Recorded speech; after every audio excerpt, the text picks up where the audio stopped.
ಪ್ರಿಯ ಸ್ನೇಹಿತರೆ, ನಾನು ನಿಮ್ಮ ಚಮನ್. ಅಭಿನವಶ್ರೀ ಅಕಾಡೆಮಿಗೆ ತಮ್ಮೆಲ್ಲರಿಗೂ ಸ್ವಾಗತ, ಸುಸ್ವಾಗತ. ಈಗಾಗಲೇ ನಾನು KA ಕಡ್ಡಾಯ ಕನ್ನಡ ಕ್ವಶನ್ ಪೇಪರ್ ಅನಾಲಿಸಿಸ್ ಮಾಡಿದ್ದೆ. ಅದರ ಮುಂದುವರೆದ ಭಾಗವಾಗಿ ನೋಡೋಣ ಈ ಪ್ರಶ್ನೆ ಯಾವ ರೀತಿ ಇರುವಂಥದ್ದು. 21ನೇ ಪ್ರಶ್ನೆ, ಅಕ್ಕಿ ಮೇಲೆ ಆಸೆ, ನೆಂಟರ ಮೇಲೆ ಪ್ರೀತಿ. ಈ ಗಾದೆ ಮಾತಿನ ಅರ್ಥ. ಅಕ್ಕಿ ಮೇಲೆ ಆಸೆ, ನೆಂಟರ ಮೇಲೆ ಪ್ರೀತಿ.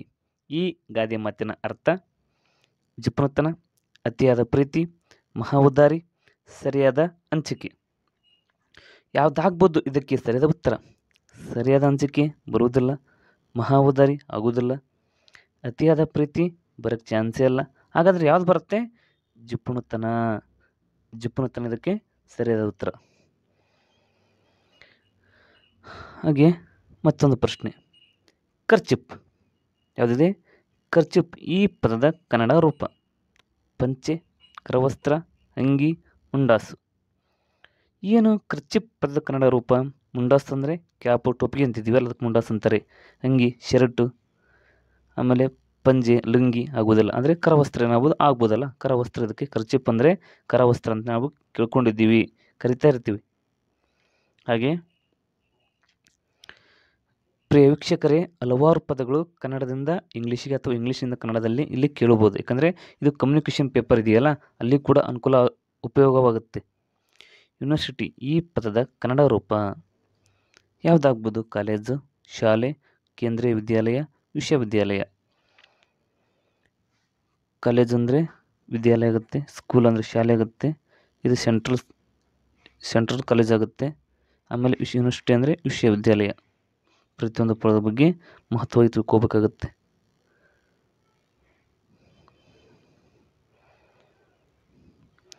ಅವನು ನಾಳೆ ಬೆಂಗಳೂರಿಗೆ ಹೋಗುವನು. ಅವನು ನಾಳೆ ಬೆಂಗಳೂರಿಗೆ ಹೋಗುವನು. ಇಲ್ಲಿ ಅಡಿ ಗೆರೆ ಎಳೆದ ಸರ್ವನಾಮ ಪದವನ್ನು ಗುರುತಿಸಿ. ಏನು ಮಾಡಿದ್ದಾರೆ ಅಂತಂದರೆ, ಅವನು ಅಂತ ಪದ ಇದೆ. ಅವನಿದೆಯಲ್ಲ, ಈ ಪದ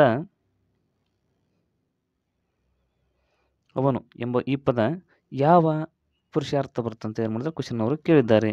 ಯಾವ ಸರ್ವನಾಮ ಆಗುತ್ತೆ ಅದು ಅಂತ. ಉತ್ತಮ ಪುರುಷ, ಮಧ್ಯಮ ಪುರುಷ, ಪ್ರಥಮ ಪುರುಷ, ಆತ್ಮಾರ್ಥಕ ಸರ್ವನಾಮ. ಹಾಗಾದ್ರೆ ಯಾವುದಾಗ್ಬೋದು?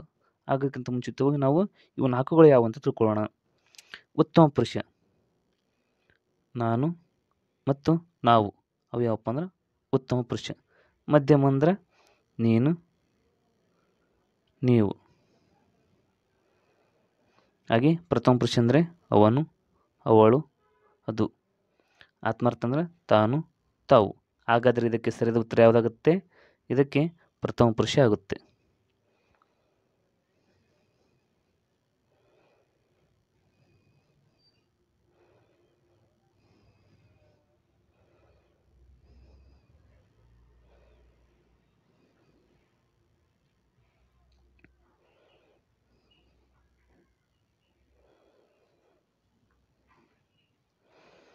ಅಂಗಳ ಪದ ತತ್ಸಮ ರೂಪ ಯಾವುದು? ಅಂಗಳ, ಅಂಕಾಣ, ಅಂಗಾಳ, ಅಂಗಾಳ, ಅಂಕಣ. ಇದಕ್ಕೆ ಸರಿಯಾದ ಉತ್ತರ ಅಂಕಾಣ ಅಂತಿದೆ. ಇದು ಆಗುವುದಿಲ್ಲ. ಅಂಗಾಳ ಅಂತಿದಿಲ್ಲ, ಅಂಗಾಳ ಅಂತಿದಿಲ್ಲ, ಅಂಕಣ ಇದಕ್ಕೆ ಸರಿಯಾದ ಉತ್ತರವಾಗುತ್ತೆ. ಇವು ಪದಗಳು ಪಠ್ಯಪುಸ್ತಕ ಅಥವಾ KM ಸುರೇಶ್ ಅವರ ಕನ್ನಡ ಗ್ರಾಮರ್ ಪುಸ್ತಕ ಇದೆ, ಅದು ಅತ್ಯುನ್ನತವಾಗಿ ಅವರು ಅದರಲ್ಲಿ ವಿವರಣೆ ಕೊಟ್ಟಿದ್ದಾರೆ. ಹೊಳೆಯಲ್ಲಿ ಹುಣಸೆ ತೊಳೆ ಪದಕ್ಕೆ ಸಮಾನಾರ್ಥ ರೂಪ. ಹೊಳೆಯಲ್ಲಿ ಹುಣಸೆ ಹಣ್ಣು ತೊಳೆ ಈ ಪದಕ್ಕೆ ಸಮಾನಾರ್ಥಕ ರೂಪ ಯಾವುದು? ಬಹಳ ಮೆಚ್ಚು, ವ್ಯರ್ಥ, ಸಾಕಷ್ಟು, ಕೂಡಿಸು. ಬಹಳಷ್ಟು ಮೆಚ್ಚು ಹೊಳೆಯಲ್ಲಿ ಹುಣಸೆ ತೊಳೆ ಪದಕ್ಕೆ ಸಮರ್ಥನೆ ಇಲ್ಲ, ಅದಕ್ಕೆ ಅದು ಅನ್ವಯ ಆಗುವುದಿಲ್ಲ. ಸಾಕಷ್ಟು ಎಂಬುದಾಗುವುದಿಲ್ಲ, ಕೂಡಿಸಂತನೂ ಆಗುವುದಿಲ್ಲ. ಹಾಗಾದರೆ ಯಾವುದಾಗುತ್ತೆ? ವ್ಯರ್ಥ. ನಾವು ಹೊಳೆ ಒಳಗೆ ಎಷ್ಟೇ ಹುಣಸೆ ಹಣ್ಣು ಹಾಕಿ ತೊಳೆದ್ರೂ ಕೂಡ ಹೊಳೆ ಒಳಗೆ ಹುಳಿ ಬರುವುದಿಲ್ಲ, ಹೌದಲ್ವಾ? ಅದು ತನ್ನ ಮೂಲ ರೂಪವನ್ನು ಬದಲಾಯಿಸುವುದಿಲ್ಲ.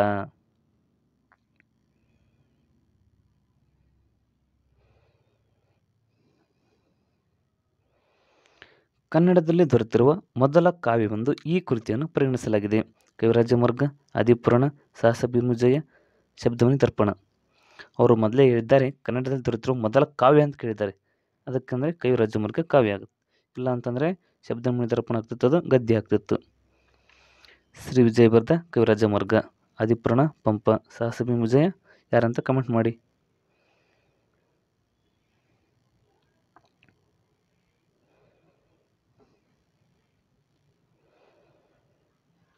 ಈಗಾಗಲೇ ಅಕ್ರಮಕ ಧಾತು ಬಗ್ಗೆ ಮಾಡಿದ್ವಿ. ಯಾಕಂದರೆ ಅಕ್ರಮಕ ಧಾತು ಮಲಗು ಎಂಬ ಒಂದು ಪ್ರಶ್ನೆ ಬಂದಿತ್ತು. ನಂತರ ಅದಕ್ಕೆ ಸಂಬಂಧಪಟ್ಟಂತೆ ಅಕರ್ಮ ಧಾತುವಿಗೆ ಉದಾಹರಣೆಯಾದ ಪದ ಯಾವುದು ಅಂತ ಕೇಳಿದ್ದಾರೆ. ಅಕರ್ಮಕ ಧಾತುವಿಗೆ ಉದಾಹರಣೆ ಪದ ಯಾವುದು ಅಂತ ಕೇಳಿದ್ದಾರೆ. ಮಾಡು, ಓಡು, ಕೂಡು, ತೊಡು. ಇದಕ್ಕೆ ಯಾವುದಾಗುತ್ತೆ ಉತ್ತರ ನೋಡೋಣವಾ. ಅಕರ್ಮಕ ಧಾತು ಬಗ್ಗೆ ಆಗಲೇ ನೋಡ್ಕೊಂಡಿದ್ವಿ. ಏನು ಎಂತ ಪ್ರಶ್ನೆ ಬಂತಂದ್ರೆ ಸಕ್ರಮಕ ಆಗುತ್ತೆ. ಏನನ್ನು ಮಾಡುವನು ಅದು ಸಕ್ರಮಕ ಆಗುತ್ತೆ. ಏನನ್ನು ಕೂಡುವನು ಸಕ್ರಮಕ ಆಗುತ್ತೆ. ಏನನ್ನು ತೊಡುವನು ಸಕ್ರಮಕ ಆಗುತ್ತೆ. ಏನನ್ನು ಓಡುವನೆಂಬ ಪ್ರಶ್ನೆ ಬರೋಕ್ಕೆ ಸಾಧ್ಯನಾ? ಇಲ್ಲ. ಹಾಗಾದರೆ ಉತ್ತರ ಓಡು. ಏನನೆಂಬ ಪ್ರಶ್ನೆ ಯಾವ ಪದ್ಯದೊಳಗೆ ಬರೋದಿಲ್ಲೋ, ಯಾವ ಸೆಂಟೆನ್ಸ್ ಯಾವ ಪದದೊಳಗೆ ಬರೋದಿಲ್ಲ, ಅದು ಏನಾಗುತ್ತಪ್ಪ ಅಂದ್ರೆ ಅಕರ್ಮಕ ಧಾತು ಹೋಗುತ್ತೆ ಅಂತೇಳಿ ನೀವು ತಿಳ್ಕೊಂಡಿದ್ದೀರಿ.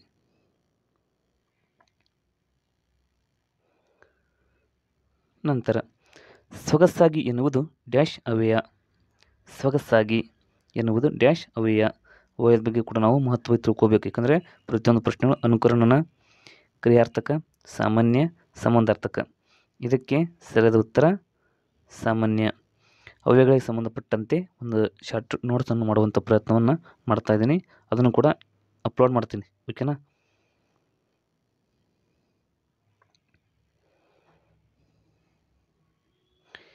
ಇಲ್ಲಿರುವ ಅನವರ್ತಕ ಪದ ಯಾವುದು?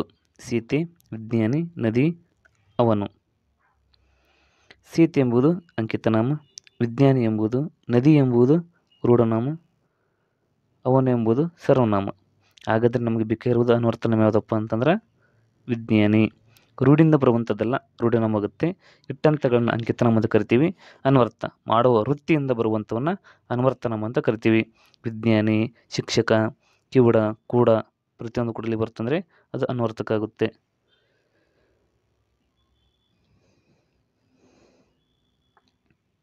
ಮತ್ತೆ ಪ್ರಶ್ನೆ ಈಗಾಗಲೇ ಬಂದಿರುವಂಥದ್ದೇ. ಆತ್ಮಾರ್ಥಕ ಸರ್ವನಾಮಕ್ಕೆ ಉದಾಹರಣೆ. ಈಗಾಗಲೇ ನೀನು, ತಾನು, ನಾನು, ಅವನು. ಇದ್ರ ಬಗ್ಗೆ ಈಗಾಗಲೇ ನೋಡಿದ್ವಿ. ನೀನು ಎಂಬುದು ಮಧ್ಯಮ ಆಗುತ್ತೆ, ತಾನು ಎಂಬುದು ಆತ್ಮೀಯಾತ್ಮ ಆಗುತ್ತೆ, ನಾನು ಎಂಬುದು ಉತ್ತಮ, ಅವನು ಎಂಬುದು ಪ್ರಥಮ ಪುರುಷ, ಮಧ್ಯಮ ಪುರುಷ. ಇದು ಆತ್ಮಾರ್ಥಕ ಯಾವುದಂದರೆ ತಾನು ಆಗುತ್ತೆ. ಸರಿಯಾದ ಉತ್ತರ. ಇವೇ ಒಳ್ಳೆ ಮುಳಿವೆ ಬಂದಿರ್ತವೆ 2 ಕ್ವಶನ್ಸ್ ಬಂತು ನೋಡಿ. ಮತ್ತೆ ವಿಭಕ್ತಿ ಪತ್ತೆಗೆ ಸಂಪೂರ್ಣವಾಗಿ ಅದರ ಬಗ್ಗೆ ಮಾಹಿತಿ ಕೊಡ್ತಾ ಇದ್ದೀವಿ. ಸಪ್ತಮ ವಿಭಕ್ತಿ ಕಾರಕಾರ್ಥ ಯಾವುದು? ಅದಕ್ಕೆ ಸಂಬಂಧಪಟ್ಟಂತೆ ಮೊದಲನೇ ವಿಡಿಯೋದಲ್ಲಿ ಸಂಪೂರ್ಣವಾಗಿ ಇದರ ಮೇಲೆ ಪ್ರಶ್ನೆ ಏನಿಲ್ಲ ಅಂದ್ರೆ 5 ಮತ್ತು 6 ಪ್ರಶ್ನೆಗಳು ಬಂದಿವೆ.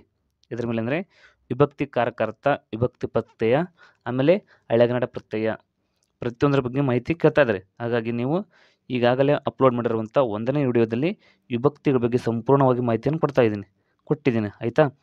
ಅಪದಾನ, ಸಂಪ್ರದಾನ, ಸಂಬಂಧ, ಅಧಿಕರಣ ಗೊತ್ತಾಯಿತು. ಇದಕ್ಕೆ ಸರಿಯಾದ ಉತ್ತರ ಮಾತ್ರ ಹೇಳುವಂಥ ಪ್ರಯತ್ನ ಮಾಡ್ತಾ ಇದ್ದೀನಿ. ಇದಕ್ಕೆ ಸರಿಯಾದ ಉತ್ತರ ಅಧಿಕರಣ.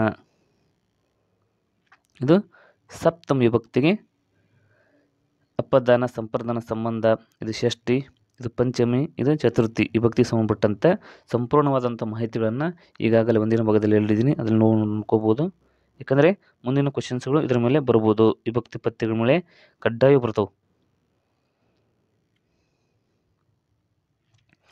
ಪೂರ್ವ ಪದ ಸಂಖ್ಯಾವಾಚಕವು ಉತ್ತರ ಪದದ ನಮ್ಮ ಪದದೊಡನೆ ಕೂಡಿ ಆಗುವ ಸಮಾಸ ಇದಾಗಿದೆ. ಅಂಶಿ ಸಮಾಸನ, ಗಮಕ ಸಮಾಸನ, ಕ್ರಿಯಾ ಸಮಾಸ, ದ್ವಿಗು ಸಮಾಸ.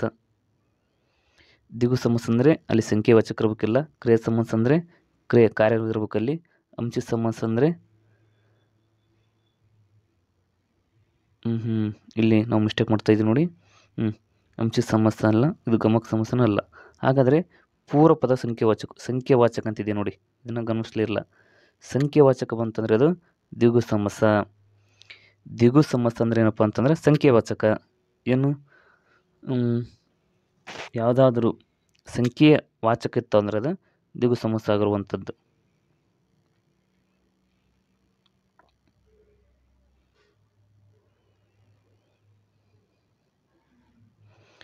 ಹೆಜ್ಜೇನು ಪದದಲ್ಲಿ ಆಗಿರುವ ಸಮಾಸ ಯಾವುದು? ಹೆಜ್ಜೇನು ಸತ್ಪುರುಷ, ಗಮಕ, ಕರ್ಮಧಾರಯ, ಕ್ರಿಯಾ ಸಮಾಸ. ಇರಿದಾದ ಪ್ಲಸ್ ಜೇನು ಹೆಜ್ಜೇನು, ಇದಕ್ಕೆ ಸರಿಯಾದ ಉತ್ತರ ಕರ್ಮಧಾರಯ ಸಮಾಸ. ತತ್ಪುರುಷ ಸಮಾಸಕ್ಕೆ ಉದಾಹರಣೆಪ್ಪ ಅಂತಂದ್ರೆ ಬೆಟ್ಟದವರೆ. ಗಮಕ ಸಮಾಸಕ್ಕೆ ಆಮನೆ. ಕ್ರಿಯಾ ಸಮಾಸ ಹಿಂದೆಲೆ.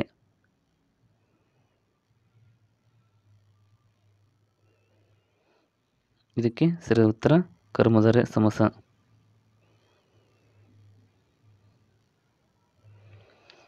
ಸನ್ಮಾನ ಪದವು ಯಾವ ಸಂಧಿಗೆ ಉದಾಹರಣೆಯಾಗಿದೆ? ಗುಣಸಂಧಿನ, ಆಗಮ ಸಂಧಿ, ಅನುನಾಸಿಕ ಸಂಧಿ, ಆದೇಶ ಸಂಧಿ. ಈಗಾಗಲೇ ನಾವು ಗುಣಸಂಧಿ ಬಗ್ಗೆ ತಿಳ್ಕೊಂಡ್ವಿ. ಆಗಮ ಸಂಧಿ, ಆದೇಶ ಸಂಧಿ, ಅನುನಾಸಿಕ ಸಂಧಿ ಬಗ್ಗೆ ತಿಳ್ಕೊಬೇಕು. ಏನು ಸತ್ ಪ್ಲಸ್ ಮಾನ. ಸತ್ ಪ್ಲಸ್ ಮಾನ. ವ್ಯಂಜನಾಕ್ಷರದ ವರ್ಗೀಯ ವ್ಯಂಜನದೊಳಗೆ 1ನೇ ವರ್ಗದ ಅಕ್ಷರಗಳು ಬಂದಾಗ ಅದೇ ವರ್ಗದ 3ನೇ ಅಕ್ಷರವು ಏನಾದರೂ ಆದೇಶವಾಗಿ ಬಂತಪ್ಪ ಅಂದ್ರೆ ನಾವೇನಂತ ಕರಿತೀವಿ? ಅನುನಾಸಿಕ ಪದಗಳಂತ ಕರಿತೀವಲ್ಲ. ಈ ಅನುನಾಸಿಕ ಅಕ್ಷರಗಳು ಏನು ಬರ್ತವೆ ಅಂದರೆ ಆದೇಶವಾಗಿ ಬಂದರೆ ಅವುಗಳನ್ನು ನಾವು ಅನುನಾಸಿಕ ಸಂಧಿ ಅಂತೇಳಿ ಕರೆಯುತ್ತೇವೆ.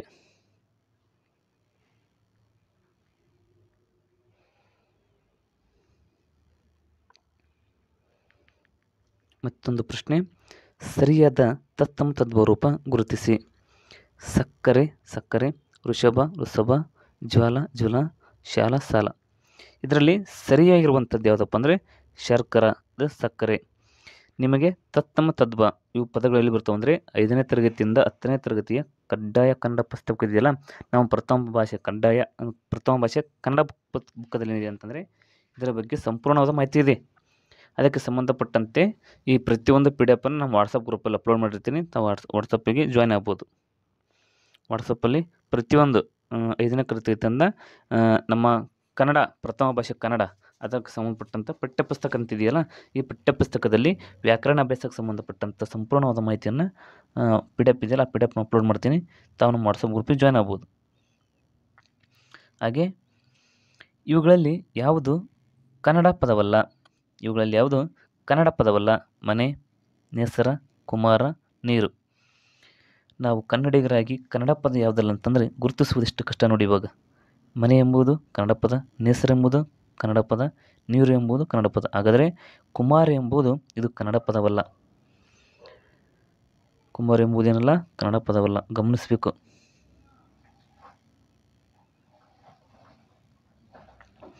ಅತ್ಯಾದರ ಎನ್ನುವ ಪದದಲ್ಲಿ ಆಗಿರುವ ಸಂಧಿ ಯಾವುದು? ಅತ್ಯಾದರ ಎನ್ನುವ ಪದದಲ್ಲಿ ಆಗಿರುವ ಸಂಧಿ ಯಾವುದು?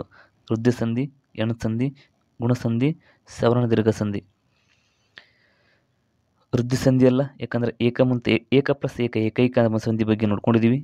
ಗುಣಸಂಧಿನೂ ಅಲ್ಲ, ಗಣ ಪ್ಲಸ್ ಈಶ ಗಣೇಶ. ಸವರ್ಣ ದೀರ್ಘ ಸಂಧಿ ಅಲ್ಲ, ಮಹಾ ಪ್ಲಸ್ ಅಸುರ ಮಹಾಸುರ. ಹಾಗಾದರೆ ಇದಕ್ಕೆ ಎಣು ಸಂಧಿ ಆಗುತ್ತೆ. ಎಣು ಸಂಧಿಯಲ್ಲೊಳಗೆ ಎ ಒತ್ತಕ್ಷರ ಅಥವಾ ಓ ಒತ್ತಕ್ಷರ ಬಂದಿರ್ತವೆ. ಇದನ್ನು ನಾವು ಎಣು ಸಂಧಿ ಅಂತೇಳಿ ಕರಿತೀವಿ. ಅತಿ ಸರಳವಾಗಿ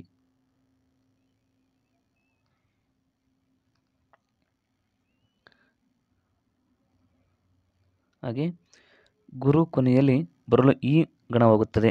ಗುರು ಕೊನೆಯಲ್ಲಿ ಬರಲು ಈ ಗಣವಾಗುತ್ತದೆ.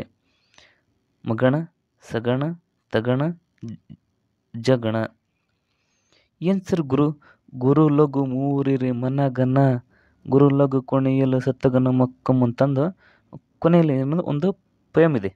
8ನೇ ತರಗತಿ ಪಠ್ಯಪುಸ್ತಕದ ಇರುವಂಥದ್ದು. ಗುರು ಲಘು ಕೊನೆಯಲ್ಲಿ ಬರಲು ಸತ್ತಗನ ಮಕ್ಕಮ್ ಅಂದರೆ ಸಗಣ ಅಂದರೆ ಗುರು. ಈ ರೀತಿ ಬಂತಂದರೆ ಇದನ್ನು ನಾವು ಏನಂತ ಕರಿತೀವಿ ಅಂತಂದರೆ ಸಗಣ ಅಂತ ಕರಿತೀವಿ. ಗುರು ಲಘು ಮೂರಿರೆ ಮನಗಣ ಅಂದರೆ ಗುರು ಲಘು ಮೂರು ಇದ್ದರೆ ಇದು ಮೋಗಣ, ಇದು ನಗಣ. ನಾವು ಬೇಕಾಗಿರೋದು ಒಂಥರ ಸಿಕ್ತು. ಓಕೆನಾ? ನೆಕ್ಸ್ಟ್, ಭ್ರಾತೃಪದದ ಸಮಾನಾರ್ಥಕ ಪದ ತಂದೆ, ಸಹೋದರ, ಮಾವ, ಅಜ್ಜ. ಇದೆಲ್ಲ ಸರಳವಾಗಿದೆ, ಗೊತ್ತಾಗುತ್ತೆ. ಯಾಕಂದರೆ ಭಾತೃ ಅಂತಂದರೆ ಸಹೋದರ.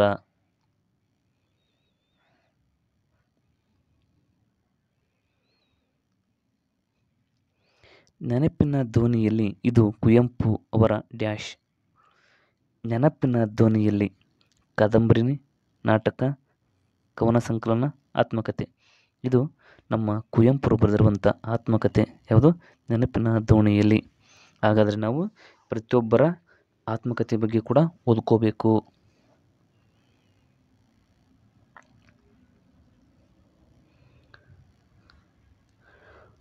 ಒಗ್ಗಟ್ಟು ಎಂಬುವ ಪದದಲ್ಲಿ ಆಗಿರುವ ಸಮಾಸ ಇದಾಗಿದೆ. ಒಗ್ಗಟ್ಟು, ಒಂದು ಪ್ಲಸ್ ಗಟ್ಟು ಒಗ್ಗಟ್ಟು. ಇದಕ್ಕೆ ಸರಿಯಾದ ಉತ್ತರ ದ್ವಿಗು ಸಮಾಸ. ಸಮಾಸದ ಬಗ್ಗೆ ಇದು 4ನೇ ಪ್ರಶ್ನೆ. ಹಾಗಾಗಿ ತಾವು ಸಮಾಸವನ್ನು ಕೂಡ ಸಂಪೂರ್ಣವಾಗಿ ತಿಳಿದುಕೊಳ್ಳುವಂಥ ಪ್ರಯತ್ನವನ್ನು ಮಾಡಬೇಕು. ಮತ್ತೆ ಮುಂದೆ ವಿಭಕ್ತಿ ಪ್ರತ್ಯಯಗಳು. ಹಳೆಗನ್ನಡ ಸಪ್ತಮಿ ವಿಭಕ್ತಿ ಪ್ರತ್ಯಯ ಯಾವುದು?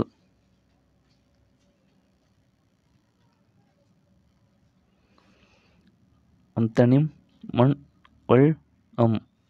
ಇದಕ್ಕೆ ಸರಿಯಾದ ಉತ್ತರ ಒಳ್. ಇದು ಹಳೆಗನ್ನಡದ ಸಪ್ತಮ ವಿಭಕ್ತಿಯ ಪ್ರತ್ಯಯ.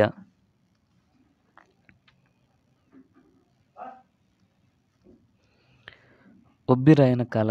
ಈ ನುಡಿಗಟ್ಟಿನ ಅರ್ಥ ನಷ್ಟದ ಕಾಲ, ಕಷ್ಟದ ಕಾಲ, ಪ್ರಾಚೀನ ಕಾಲ, ನವೀನ ಕಾಲ.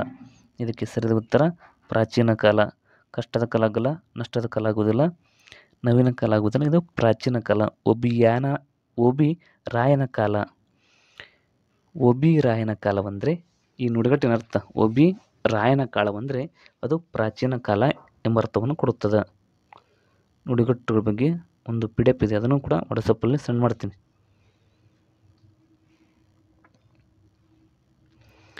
ಕಟ್ಟಳೆ. ಈ ಪದ ಅರ್ಥ.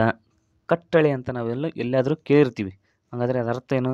ಕಟ್ಟುವುದ, ಗಂಟು ಹಾಕು, ಕಡೆಗಣಿಸು, ನಿಯಮ. ಕಟ್ಟಳೆ ಅಂತಂದ್ರೆ ಕಟ್ಟುವುದಾಗುವುದಿಲ್ಲ, ಗಂಟು ಹಾಕು ಅಂತನಲ್ಲ, ಕಡೆಗಣಿಸು ಅಂತಲ್ಲ, ಆದರೆ ನಿಯಮ. ಇದಕ್ಕೆ ಈ ಥರ ನಿಯಮ ಇದೆ ಅಂತ ಹೇಳ್ತಿದ್ದೀವಲ್ಲ, ಅದನ್ನು ನಾವು ಕಟ್ಟಳೆ ಅಂತೇಳಿ ಕನ್ನಡದಲ್ಲಿ ಬಳಸ್ತಾ ಇರುವಂಥ ಪದ. ಹಾಗೆ ಮತ್ತೊಂದು ಪ್ರಶ್ನೆ. ಇನ್ನೊಬ್ಬರ ಹೇಳಿಕೆಯನ್ನು ಯಥಾವತ್ತಾಗಿ ಬರೆಯುವಾಗ ಬಳಸುವ ಲೇಖನ ಚಿಹ್ನೆ. ಅರ್ಧವಿರಾಮ, ವಿವರಾತ್ಮಕ, ಭಾವಸೂಚಕ, ಉದ್ಧರಣ. ಈಗ ಫಾರ್ ಎಕ್ಸಾಂಪಲ್ ಬಸವಣ್ಣವರು ಕಾಯಕವೇ ಕೈಲಾಸ ಅಂತ ಹೇಳಿದರು. ಈ ಪದ ನಾವು ಅದೇ ಥರ ಕಾಯಕವೇ ಕೈಲಾಸ ಎಂಬ ಪದ ಬರೀಬೇಕಾದ್ರೆ ಏನಾಗ್ತೀವಪ್ಪ ಅಂತಂದ್ರೆ ಈ ಥರ ಹಾಕಲ್ವ ಬ್ರಾಕೆಟ್. ಅಂದರೆ ಅದಕ್ಕೆ ಉತ್ತರನೇ ಯಾವುದಪ್ಪ ಅಂತಂದರೆ ಉದ್ಧರಣ ಚಿಹ್ನೆ ಆಗುತ್ತೆ. ಇದು ಬ್ರಾಕೆಟ್ ಅಲ್ಲ, ಈ ಥರ ಹಾಕ್ತೀವಲ್ಲ, ಈ ರೀತಿ ಬರೆದರೆ ಅದು ಸಮಾನಾರ್ಥ ಪದವನ್ನು, ನಾವು ಬಳಸುವಂಥ ಪದದ ಅರ್ಥ ಅರ್ಥವನ್ನು ಕೊಡುವಂಥ ಪದವನ್ನು ಬರೆದ್ರೆ ಈ ಥರ ಬ್ರಾಕೆಟಾಗಿ ಬರಿತೀವಿ. ಅದೇ ಪ್ರಕಾರ ಯಥಾವತ್ತಾಗಿ ಯಾರೇ ಹೇಳಿರುವಂಥ ಒಂದು ಮಾತನ್ನು, ಹೇಳಿಕೆಯನ್ನು ಯಥಾವತ್ತಾಗಿ ಬರೀಬೇಕಂದ್ರೆ ಉದ್ಧರಣ ಚಿಹ್ನೆಯನ್ನು ಏನು ಮಾಡ್ತೀವಿ, ಬಳಸ್ತೀವಿ ಅನ್ನುವಂಥದ್ದು.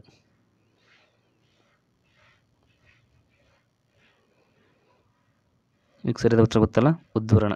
ಯಾರು ಕಾಯಕವೇ ಕೈಲಾಸ ಅಂತ ಹಿಂಗೆ ಬರೆದಾಗ ಏನು ಮಾಡ್ತೀವಿ ಅಂತಂದ್ರೆ ನಾವು ಈ ಥರ ಪದವನ್ನು ಬಳಸ್ತೀವಲ್ಲ.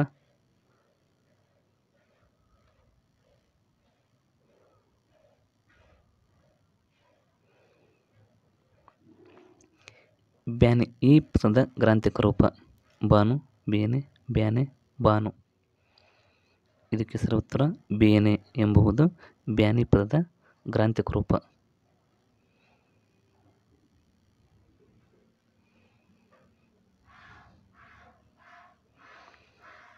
ಆಹಾ, ಕಾಮನಿ ಬಲ್ಲು ಎಷ್ಟು ಸುಂದರವಾಗಿದೆ ಎನ್ನುವುದು ಭಾವಸೂಚಕ ವಾಕ್ಯ, ವಿದ್ಯಾರ್ಥಕ ವಾಕ್ಯ, ನಿಷೇಧಾರ್ಥಕ ವಾಕ್ಯ, ಸಮಾನಾರ್ಥಕ ವಾಕ್ಯ. ಆಹಾ ಎಂಬ ಪದ ಬಂದ ತಕ್ಷಣ ನಮಗೆ ಗೊತ್ತಾಗ್ತಾ ಇದೆ ಅದು ಭಾವನೆಗೆ ಸಂಬಂಧಪಟ್ಟ ಕಾರಣದ ಇದು ಭಾವಸೂಚಕ ವಾಕ್ಯ. ಅತಿ ಸರಳವಾದ ಪ್ರಶ್ನೆ. ದೇಶ ಶಬ್ದಗಳೆಂದರೆ ಸಂಸ್ಕೃತದಿಂದ ಬಂದವು, ಬೇರೆ ಭಾಷೆಯಿಂದ ಬಂದವು, ಅಚ್ಚ ಕನ್ನಡದವು, ಆಂಗ್ಲ ಭಾಷೆಯವು. ಆಂಗ್ಲ ಭಾಷೆಯಿಂದ ಬಂದರೆ ಅದಕ್ಕೆ ಇಂಗ್ಲೀಷ್ ಅಂತಾರೆ, ಬೇರೆ ಭಾಷೆಯಿಂದ ಬಂದರೆ ಅನ್ಯ ದೇಶೀಯ ಪದಗಳಂತಾರೆ, ಸಂಸ್ಕೃತದ ಬಂದರೆ ಸಂಸ್ಕೃತ ಪದ ಅಂತಾರೆ. ಹಾಗಾದರೆ ದೇಶೀಯ ಶಬ್ದಗಳಂತಂದ್ರೆ ಅಚ್ಚ ಕನ್ನಡ ಪದವು.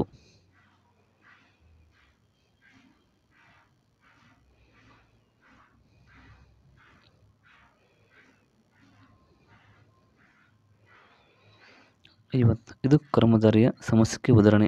ಕರ್ಮಧಾರಿ ಸಮಸ್ಯೆಗೆ ಉದಾಹರಣೆ ಕೇಳಿದ್ದಾರೆ. ಬೆಟ್ಟದವರೆ, ಕೆಂದವರೆ, ಇಮ್ಮಡಿ, ಆಮನೆ.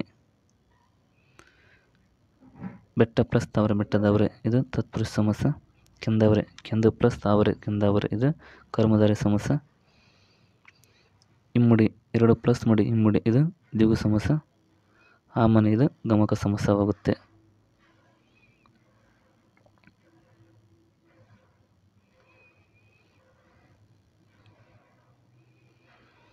ಇದು ಸಾಮಾನ್ಯ ಅವ್ಯಯಕ್ಕೆ ಉದಾಹರಣೆ. ಅವ್ಯಯಕ್ಕೆ ಇದು ಸಾಮಾನ್ಯ ಅವ್ಯಯಕ್ಕೆ ಉದಾಹರಣೆ. ಚೆನ್ನಾಗಿ, ಆಹ, ಹೌದು, ಪಟಪಟ. ಪಟಪಟ ದಿರುಕ್ತಾಗುತ್ತೆ, ಹೌದು ಅಲ್ಲ, ಆಹ ಇದು ಭಾವಸೂಚಕ, ಚೆನ್ನಾಗಿ ಎಂಬುದು ಇದು ಸಾಮಾನ್ಯ ಅವ್ಯಯಕ್ಕೆ ಉದಾಹರಣೆ ಆಗುತ್ತೆ.